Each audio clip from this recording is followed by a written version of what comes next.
Dr. Mike Smith. I'm interviewing today Richard Benkert. And Richard, I'd like to have you tell us a bit about your company and inform us.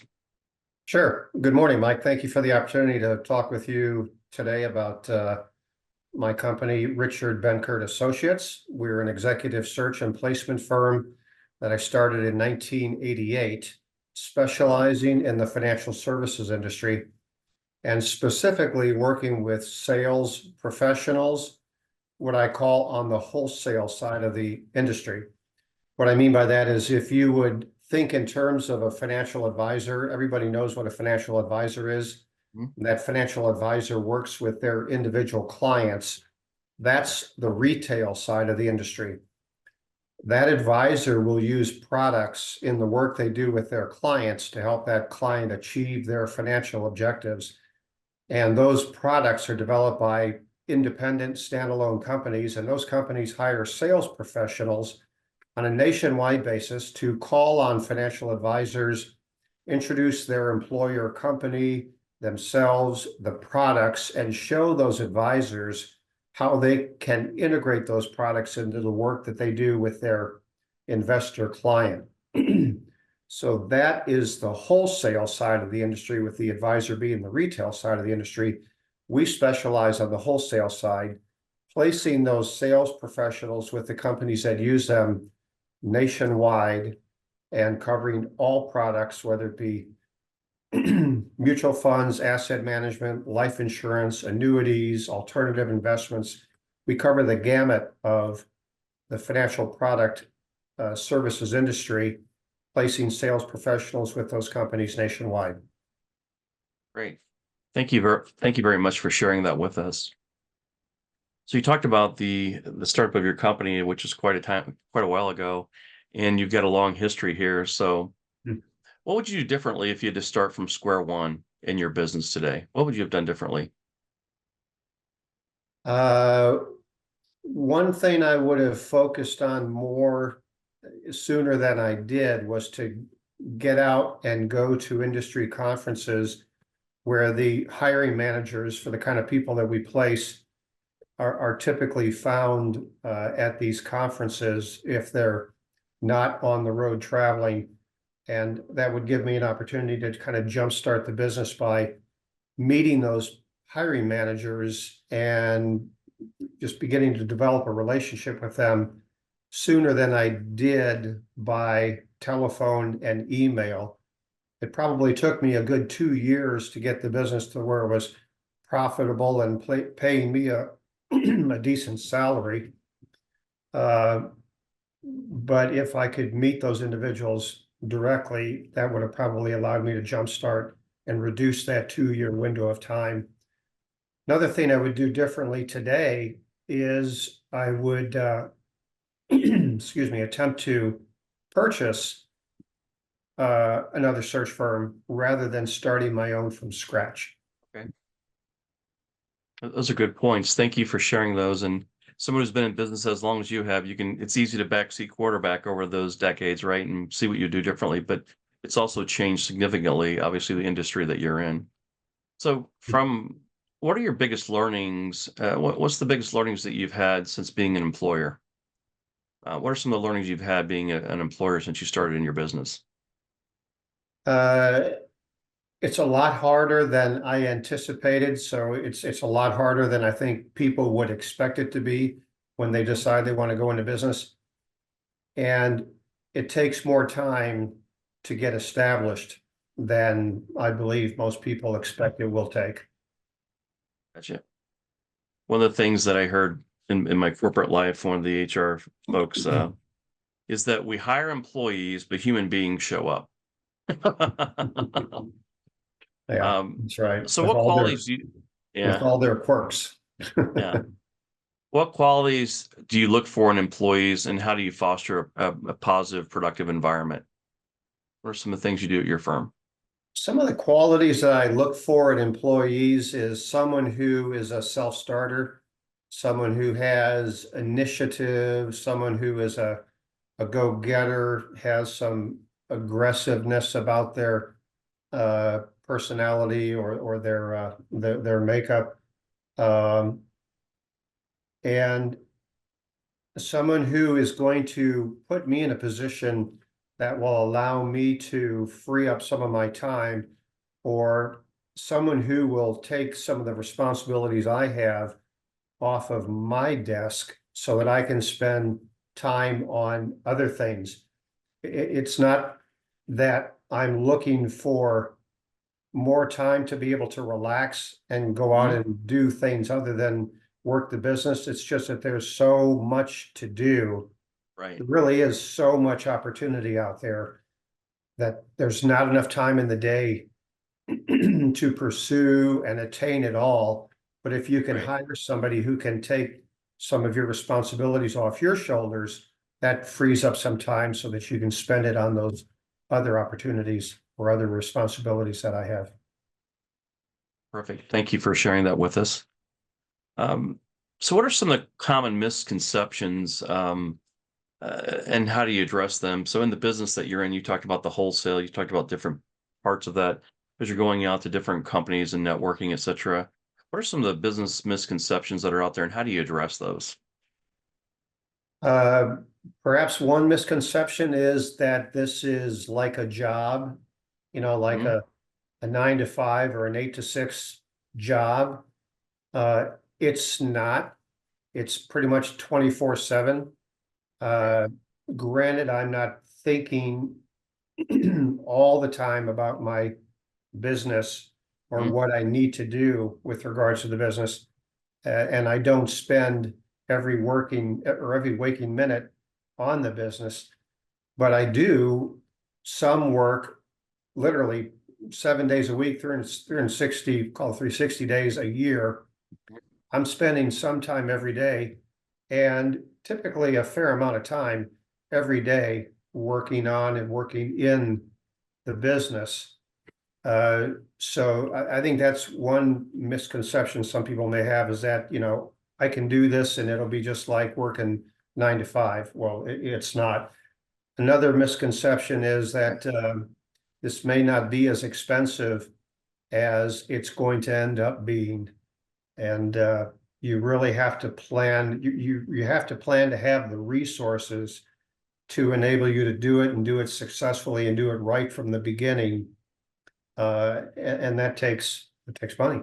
So you need to have some monies saved up. Gotcha. So what do you attribute your growth to? You've been, I go back because, a lot of businesses don't, build up in the last five years or so, but you've got a few decades under your belt there in your company. So how do you attribute your growth? What's the Uh, factors? yeah, by being unique. Uh, Mhm. First of all, the side of the financial services industry that we work in, which I explained is the wholesale side versus the retail side, is relatively unknown to most people. And so it enabled me to develop a niche working on that side of the industry. But also I would say a high level of service. We provide a high level of service to our clients in that I mean, I have, with over 30 years of experience now, certainly I have a large network out throughout the industry nationwide. Uh, I'm well known in the Mhm. industry, and so there's a demand for my company and our services. But also we provide a high level of service to our clients. One of the ways in which we do that is we create for every candidate that we're going to introduce to a client, we not only have their current resume, but we also prepare what we refer to as our candidate introduction form, the CIF. We call it a CIF. That's a proprietary form that we developed that enables us to take all the information that we gathered in the personal interview that we did with the candidate in order to qualify them for the job. And we'll put a lot of that information on this form that won't be found on a typical resume, so that it gives our clients much more information about the candidate before they interview the candidate, so that they can be better prepared with an understanding of that candidate's background and experience and compensation and sales numbers and all sorts of other information that we include in that Mhm. form. Gotcha. So a few questions I have. So my son is in the industry that you're that you're recruiting for. He graduate of Westminster here in Missouri, and he works for one of the big firms downtown, and he's in his second year. So as you go out, and who are the kind of folks that you're looking for that you would recruit? If my son was to say, hey, is this the kind of guy I talk to, or is he really work with more senior level? How does that work? Well, the types of people that we place are referred to as financial product wholesalers Okay, okay, because they work on wholesalers. the wholesale side of the industry, Yeah, as I yeah, right. described. Yeah, that's right. Wholesalers. Okay. Yeah, so and they're pretty readily available on Okay. LinkedIn, for example. Okay. You can find most of them have a profile page on LinkedIn. Mhm. But again, we have a database that is over 30 years in the All right. making. Contains about 16,000 of these types of individuals and their Oh, managers wow. nationwide.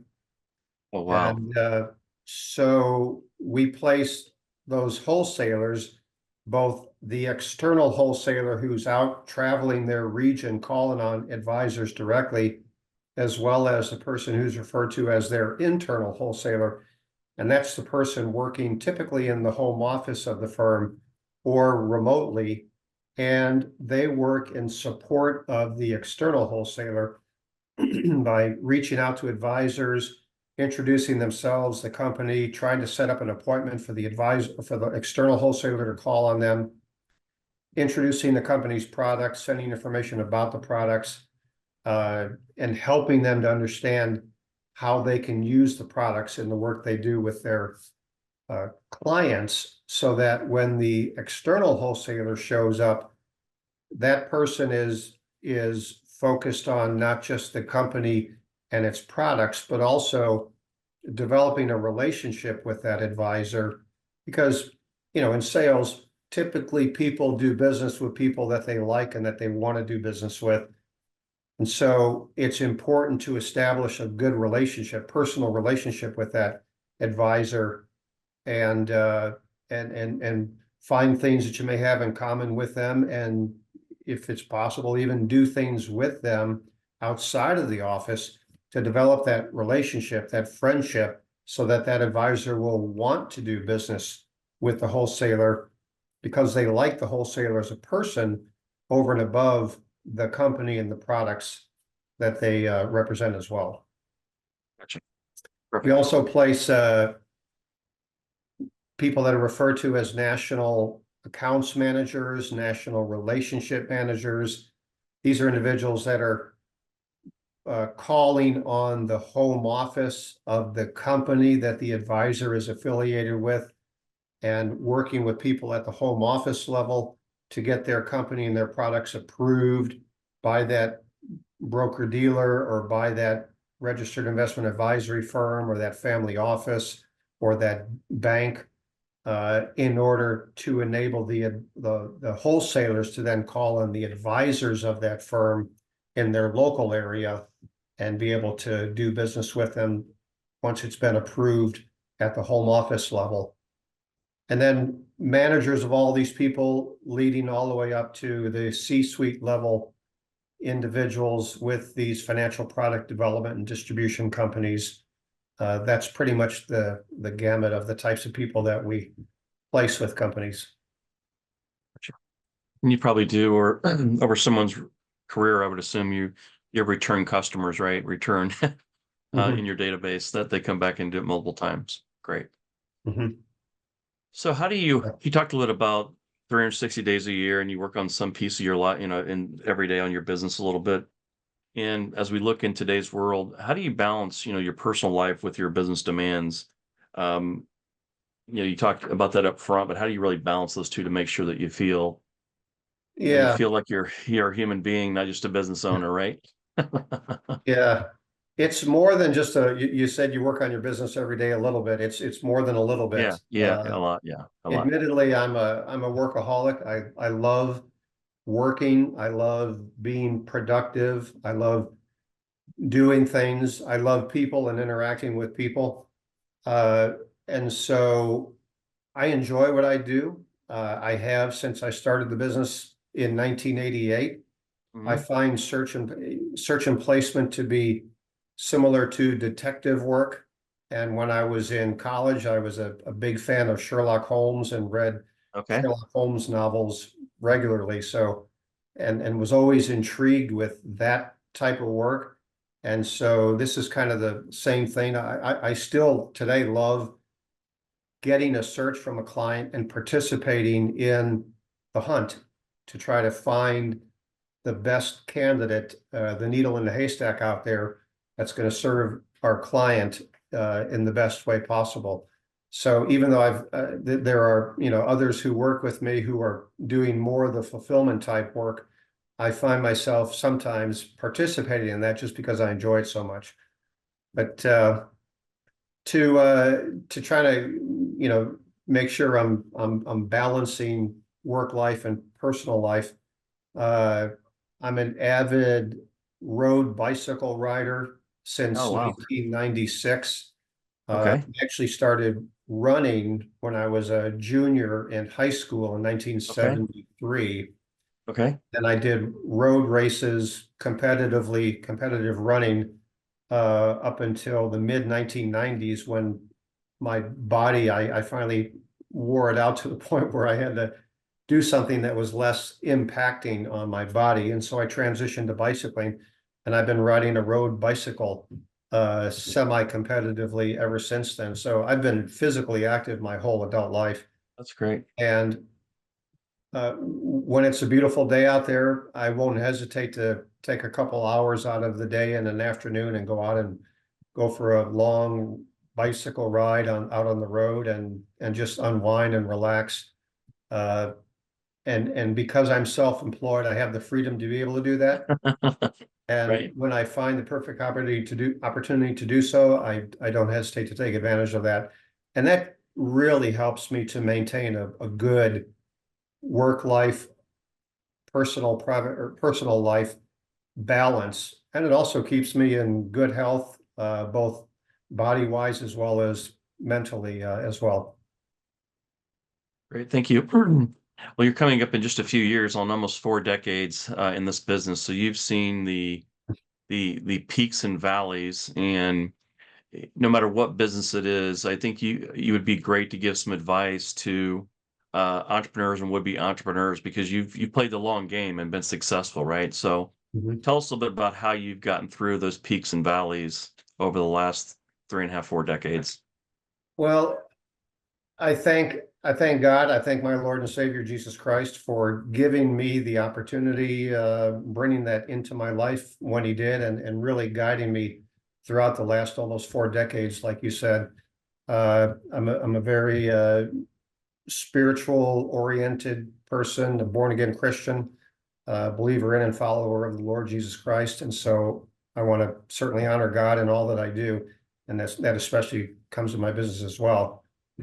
But uh, tell me that question again, if you would, please. Just any advice on the long term, over 4 decades, almost 4 decades, you've seen the highs and the lows and how you kind of, as a self-employed, as a firm owner, how do you just keep your energy, when you get a really big valley where it's not very, a big financial meltdown, right? How does it work? And then when you're obviously the booms and the busts of your business over the last 3.5, 4 decades. Yeah, Yeah. well, as a follow-up to what I just said, prayer Yeah. is certainly a big Yeah. part of it. Yeah. And depending on God, looking for God to help me and provide for me. Uh, but also because I really enjoy what I do, and I mean, every day I get up and I'm excited about what the day holds for me. So it's not really, it's rare that I kind of get down, even especially in the financial services industry. It's very much Hmm. of a peaks and valleys industry. It boom and Hmm. busts to the economy. Right. And the Right. economy and the activity in the economy definitely impacts our industry. Last year was a relatively slow year for the industry, Okay. because of the economy. And but God has always provided, and I've always had opportunities, and we're actually in a season right now where we're flush with business. Oh, wow. And Great. so perhaps that answers your question.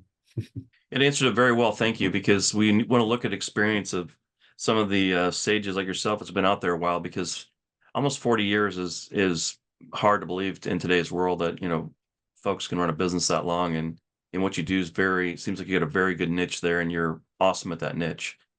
Mhm. So, tell us a bit about your company. Again, we'll wrap up. And if there's any questions that you have for me, please feel free to ask them. But then we'll have you kind of tell us about your company, and then we'll wrap up how they can contact you. Sure. So again, our company specializes in the financial services industry and the wholesale side of the Mhm. industry, as opposed to the retail side. The retail side being the financial advisor working with their Mhm. investor client. And we place sales professionals with companies that use them to call on the advisor and introduce their employer company and their products, and show that advisor, train them as to how to integrate their products into the work they do with their investor clients, and then also share with them ideas, sales ideas, ideas as to how to use the product and how to promote the product to their clients. So they're really and these people are commonly referred to as financial product wholesalers, as I mentioned. But the wholesalers really try to partner with that financial advisor and help them to grow their business, and sometimes even help them from a financial perspective in terms of being willing to sponsor a seminar for the clients of that advisor, to introduce to the clients more directly the company they represent, the products that they work with, and how they are there partnering with those investor clients, partnering with their financial advisor to help their advisor be more successful on behalf of those clients, using the products of this particular company that they work for. Perfect. So that's the type Great. of people that we place nationwide, covering all products, whether it be mutual funds, separately managed accounts, insurance products, annuity products, alternative investment products, the whole gamut of products nationwide. Perfect.